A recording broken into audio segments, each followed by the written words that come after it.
Welcome back, everyone, to the Truth Control Show. This is Quinton. And I'm Jessy. And in this episode, we're going to be talking about ghosts and energy. Okay, and I guess our topic relates to what is a ghost in comparison to energy. And there's different views out there. A lot of people see ghosts. How would you see a ghost as? What do you think a ghost is, or what do you see it as? Basically, a non-physical entity. A non-physical entity that can do damage to others, or? I don't know the extent that they can do damage or that they can influence the physical world. They obviously can influence non-physical things like thoughts and things like that, which then in turn influence the physical world. So that's kind of more my take on it. But I do think there are maybe degrees of ways they could at some point interact physically too. Yeah, I mean, we just went to watch that movie, The Conjuring, which basically deals with ghosts, and it's very it's kind of like very different because we were discussing this story, and as I was telling Quinton, a few years back I helped this family with a ghost like thing that was in their house, and what it was a younger girl. She was around in her 20s. It was a spirit of a younger girl. And she was actually really bothering the younger kid that used to live in the house. It was a mom, a dad, and the kid. The kid was around 16, 17. And they had called different people to go over to the house to try and, get this ghost out of the house. And one thing that I learned from that is that ghosts are actually energies. And the way I see it, they're energies. And when an energy, a ghost, feels that you're fearful of it, it becomes stronger. You're giving it like more power because it's not understanding at the physical level anymore. So it's going by how it feels you. And at the point that it feels that you're scared of it, and the more fear it feels on you, it becomes more fearful itself. Therefore, I think creating the environment of a ghost like that does horrible things to people, that says, oh, well, the ghost was doing this and that. And, and I mean, I think that at a point, it's kind of familiar with what they say, that ghosts sometimes are not ready to leave this world, so they get stuck. And then as far as like what you're saying about the fear, are you saying that it's kind of like certain animals in nature that they're fearful of humans, but humans are also fearful of them, and then the more kind of fearful humans get of them, the animal in response gets fearful, so the two are kind of like feeding off each other that way? Yes, and like they say in the animal kingdom, really, an animal is more afraid of you when it sees you, but then it goes by its instinct and its feelings, so when it feels your fearfulness, that's when it kind of attacks. That's the same way with a ghost. So, okay. Yeah. So a ghost is exactly the same way. It's like, since we're all energy and we're attracting at the same time that energy, like they say, like, whatever you're thinking, you're bringing to yourself, and every thought you're creating. So, I mean, the thought is basically also part of the body, right? Which is kind of egotistical.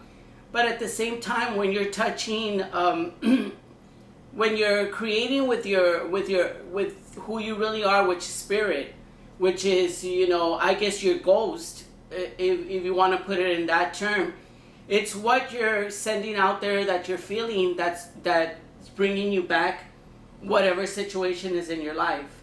As in per ghost, like when we were watching that movie, I was watching it and I was like, okay, this ghosts were a little bit out there, and they had been passed down from generation to generation. But I think what really happened in that movie, in my way of seeing things, was that the story kept being carried on and carried on. So these people at the same time made that thing happen and made it bigger. To, instead of like just dealing with the energies and maybe talking to the energies and feeling the energies and connecting to those spirits, they made it such a fearful situation that they made those spirits become fearful themselves. They kept kind of pushing up against it or kind of Correct. pushing away from it rather than just kind of embracing it and understanding it. So the more fearful these people got in that story, the more fearful the energies got. Mm-hmm. You know what I mean? So then it created that big... It just kind of built on itself. And it built on itself. So I guess that's why I wanted to talk about energy compared to ghosts, because seeing a ghost to me, it's more like an energy, and you're always feeling those energies. And I think because you're surrounded by so many spirits that, of course, this human body cannot see. And the thing is that you're surrounded by them all the time, because let's say you live in this place, like this apartment right now. A little bit of the energy that whoever used to live here before left a little bit of their energy. So at that point, you're connecting to their energy, right? So forth. It can be attached to you because we're all oneness. We're always connected to that, to that oneness of everything that is. Mm-hmm. So I feel like ghosts, since they're always around us, and let's say they see me as like a medium where they can come to me, and which happens to me all the time. I get woken up in the middle of the night. They yell in my ear because they're trying to give messages to me.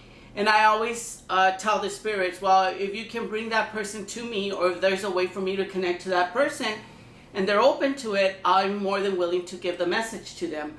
Because at the point that I understand who I truly am, which is a spirit, then I'm connected to everything else. A lot of times we're limited by this body, so a lot of people see them as ghosts just because they're thinking if they're no longer in their body, they're no longer existing. But in reality, they're everything. Nothing ever dies. A spirit never dies. It's the body that deteriorates, that just goes away. But those spirits are all around us, and they're always connecting with us. So sometimes you get a thought from someone else, or you're like, okay, you start thinking about somebody that's dead. Maybe they're trying to give you a message to give to someone else. And it's at the energy level that you're at and you find yourself in, that you can either respond to that, or you can get scared, which a lot of people do. Mm-hmm. And see them as like, oh my God, it's a ghost, why did this happen to me? I mean, in particular, here in your apartment, I felt a lot of energies, and I've told you about it, like, I felt so much fear, but it's not fear that's coming from me, it's mostly fear that's coming from that other spirit that's trying to relate something to me. But since I feel it, and this body is not used to that environment, because it's still in a body, it kind of starts feeling fearful and anxious. So, it starts creating all these things like, oh my God, this is a ghost. What are they trying to do? And mm-hmm. so forth. Mm-hmm. So what is your take on that? Yeah, no, I agree with what you're saying. And I mean, I think that at the energy level, I mean, we're all energy and we're always creating. It was funny because I was in my revelation that I told you in my meditation the last time. It was so weird because it's like I was able to let go of this body, and I was able to touch that spiritual environment that, I mean, who we really all are. We're all spirits. And I saw the tapestry, I guess you could say, of the whole life. I saw the tapestry, and I realized how I was in the nothingness, in the blank space. I saw that I was everything, and right. that I was connected to everything. And my way to that connection was through my breath, because every breath that I take, this body can stop, but my breath still continues as spirit. And so in every breath, that's where your power is. And in that breath that you take in, or you let go of, it's like that's where the spiritual world resides, and that's where you connect to everything that is. And what you don't see in body form anymore is definitely there, either as a spirit or has come back to form in any other way. As in the wind, as in the tree, and whatnot. So I guess I just wanted to discuss that topic of energy against a ghost, because I got that thing right now when I was at the gym. Now, I don't know why I wanted to talk about it. That's good. Now, do you get, like, I'm pretty sure Christians differentiate between they have what's called, I think, a disembodied spirit, but then they also have like a spirit that's never been in a body. So there's like two different types. Do you see a distinction of that, or do you have any thoughts on that type of thing? Well, I'm really not sure I'm understanding. So you might have like say a spirit. That's a spirit that's, there's spirits in the spiritual world, and then you have a spirit that's been in a physical experience and then come back to the spiritual world. Do you see a difference in that type of spirit, or do you make a difference? Do you see what I'm saying? Well, isn't that similar to reincarnation though? Sure, but I guess to say, well, I mean, obviously there are spirits that have never been in a body, right? Well, I mean, never in a physical experience. Well, I think that everything's always moving and energy is never at a standstill. So I think everything has always been in some sort of body or well, like, so if there is like reincarnation, there would then be a first incarnation, or would there not be? Well, I don't think it never has not been. You know what I mean? So well, I hate to get into, I guess, reincarnation topic, but yeah, like say like do people have like a certain number of reincarnations then, or? I don't know. I just think you start reaching higher levels. Like right now, I think we're at the earthly plane where we're here to learn life and death. And because people, that's like a main concern of people here in this earthly place that we're at right now. Their main concern is that they're always worried about death, and they're always worried about this body becoming distinguished, and they think like for whatever reason they can stop that from happening, which it can never be stopped. So then I think you reach different levels. If I'm understanding you correctly, I think you reach different levels, but even so, like like they say angels, right? Okay.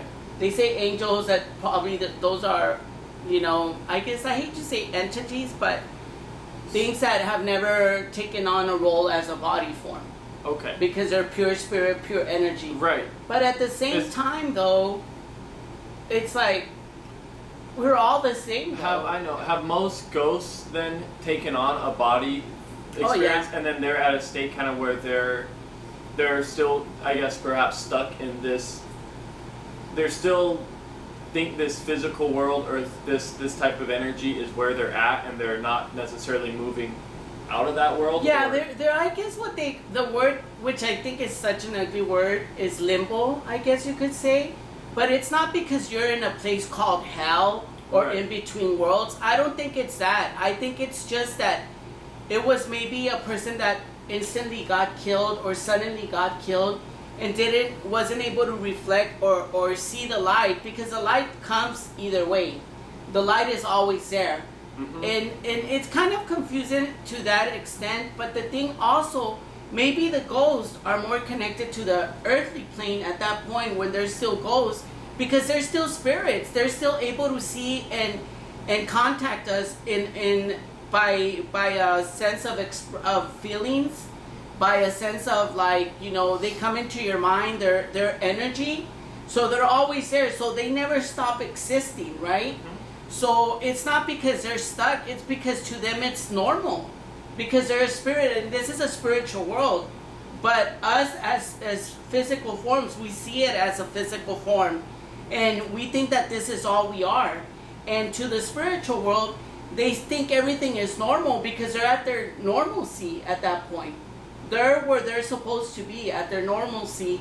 So to them, seeing a physical body probably they can't distinguish, because all they're seeing from that person, that physical form, is the spirit of that person. So maybe they're trying to interact with them because they see them as that spirit. Sure. They're not seeing the body because they're in the normalcy of being in the spiritual world. Right. Now, a lot of people see ghosts as like a negative thing. And does it have to be where ghosts are negative, or are they? I mean, like you mentioned earlier, how most of it's because, I guess, people kind of fear that, and they want to kind of they push up against it because they don't want to, I guess, understand it, which I guess is is the fear of ghosts, or is ghosts as negative? Does that kind of come out of, I guess, ignorance or out of misunderstanding of Well, what I don't is want to going say on? ignorance. That's like such a harsh word. You know, that's like ignorance comes with judgment. And I don't want to sound like I'm judging anyone. The thing is that they just don't understand it because they're so used to being in this physical form. And anything out of the normal to this physical form is taken as fear. So they don't want to accept that, okay, maybe this is normal. Maybe, I think we're reaching an era right now where spiritual is becoming the norm. That, you know, there's not going to be any need, before we know it, there's not going to be any need for mediums or anything, because when everybody starts understanding, and the newer generations do understand a lot of this, the newer generations are very accepting of all of this as normalcy, just like they accept everything in life. So, You know, they're more Sure, open, of whereas the older generations from the 50s and stuff, they have been taught and they have been manipulated by the system, by their parents, by everybody, that that's not normal. So then they see everything as not being normal. So, you know, I guess in that sense, you know, it's what it is. They see it as negative. Like with that family in particular that I helped, I was able to connect to that spirit. She was a lady that had committed suicide. She was like around 20. Her husband had been cheating on her and was leaving her, so she killed herself there in that house. And her spirit lingered, her energy lingered, because she didn't want to let go of that. You know, I guess she wasn't understanding that she was already gone. So she was confusing this body form because she only felt an energy. She was confusing that young guy as, I guess, like her husband. That's what I got out of it.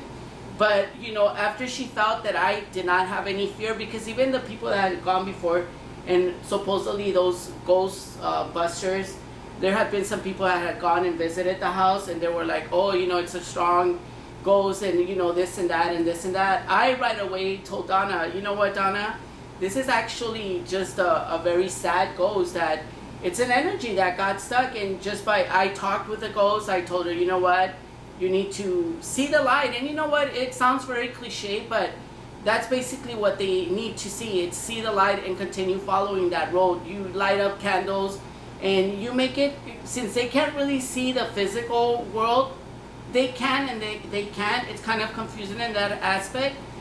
You know, you just guide them, and when you connect to them completely, they kind of understand, and they can kind of use you as being part of the oneness to get to where they need to get.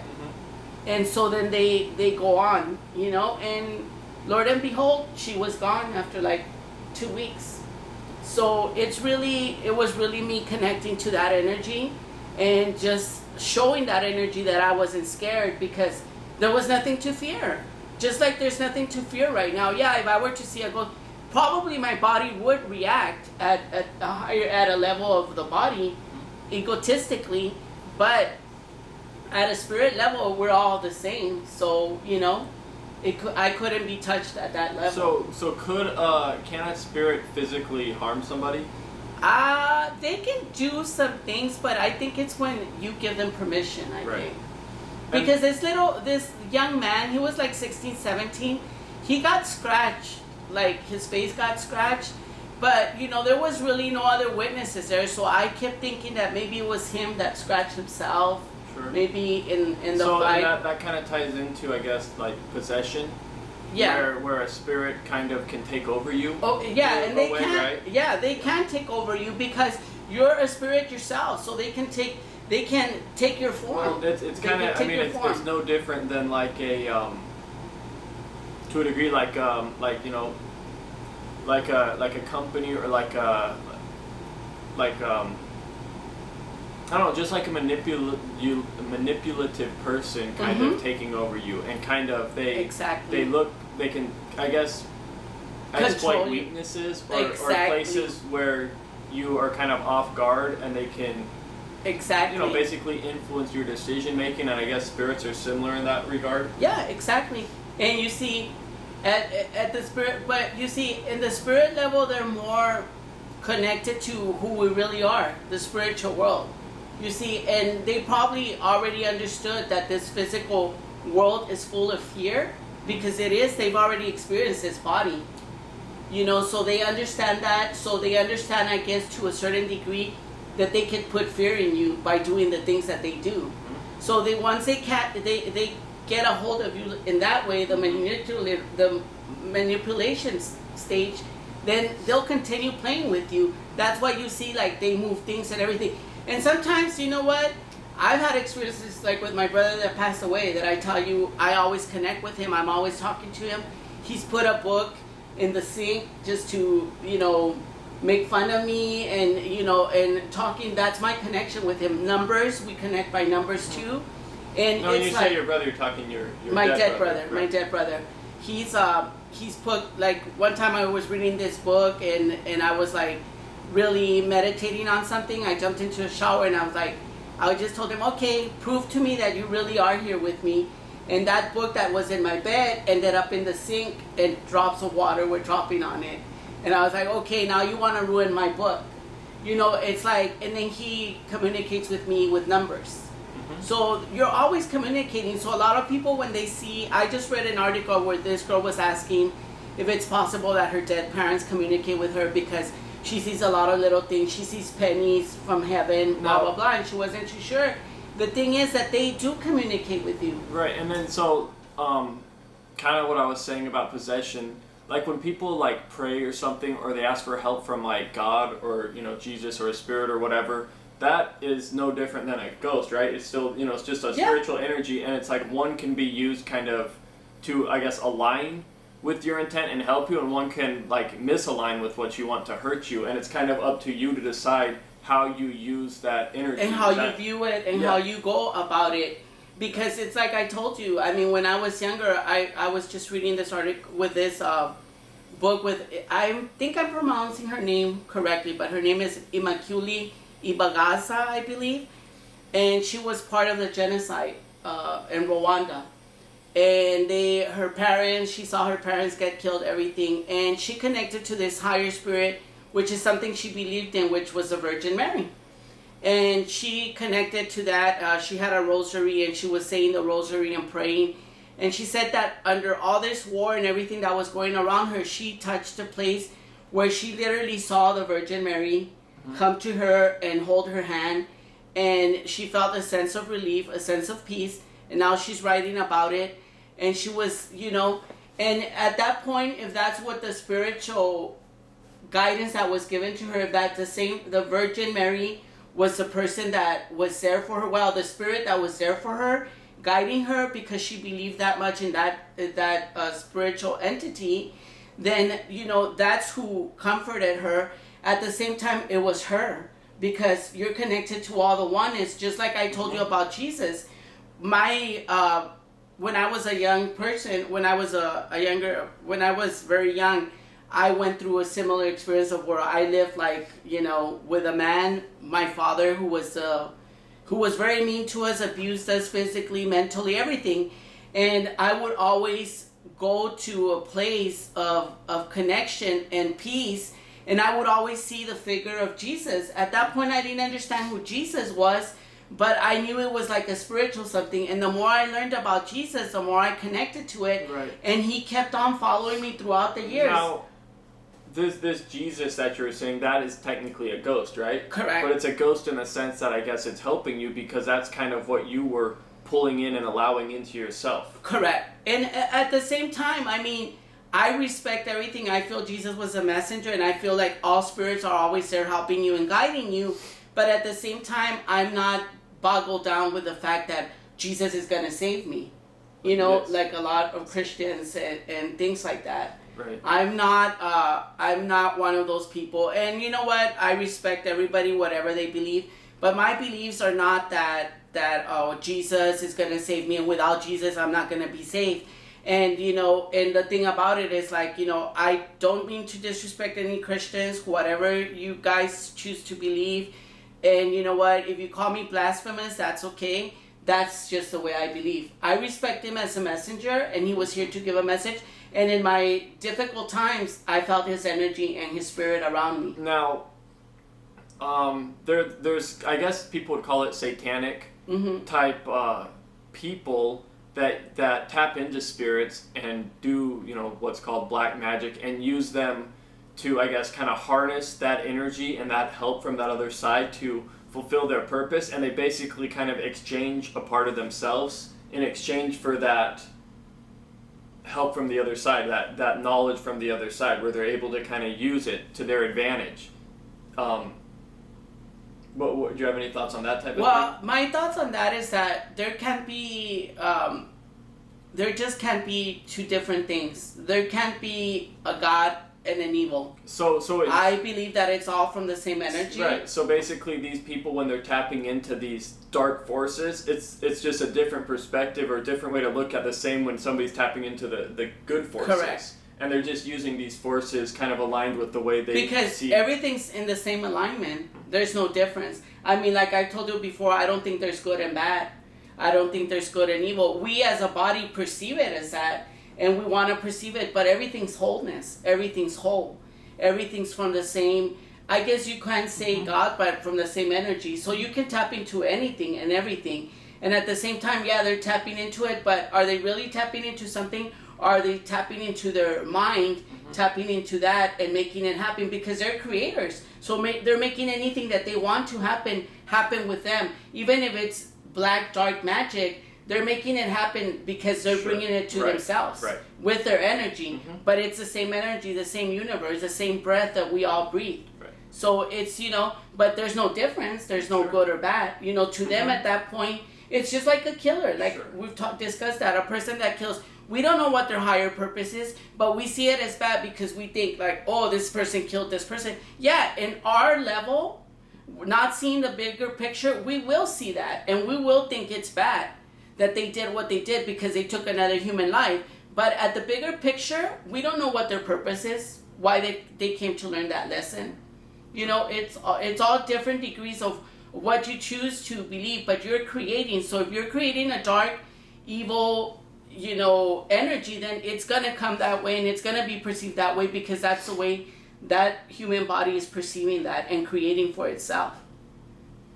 So to summarize, it's like, I guess that's what I think of ghosts versus energy. So a ghost basically is energy. And it's neither good nor bad. And it's kind of based on the person, on how they perceive that energy and on what it is and how to, I guess, interact with it or that type of thing. Correct. I think so. That's the way I see it. I mean, again, everybody sees things differently. That's just the way I see things. And I mean, it's basically, it's just another word for spirit, kind of. Correct. Right? Okay. It's like another word. Yeah. Right. Because it has like this ghost, like the way I think most people see it, it has this branded like negative type thing when really it's just spirit. It's spirit. And and it's like I've told you this many times how I get woken up all the time, and I even have to sleep with a light because they'll bother me. They yell in my ear, and at that point it's because that's how they can connect, and they've already touched this body form, so they can make noises like that the body form will understand, just to kind of like, bring you back to them. But anyways, don't forget to visit peacebeblessed.com. Yep, and check out truthcontrol.com if you're into this kind of information, and we shall be posting more videos soon. And if you have any topics that you wish for us to discuss, go ahead and email us, let us know. We'll see what we can do. And again, we're not here to offend anybody, any religion or anything like that. Peace be blessed to everybody. Thanks for listening, everyone, and we will see you real soon.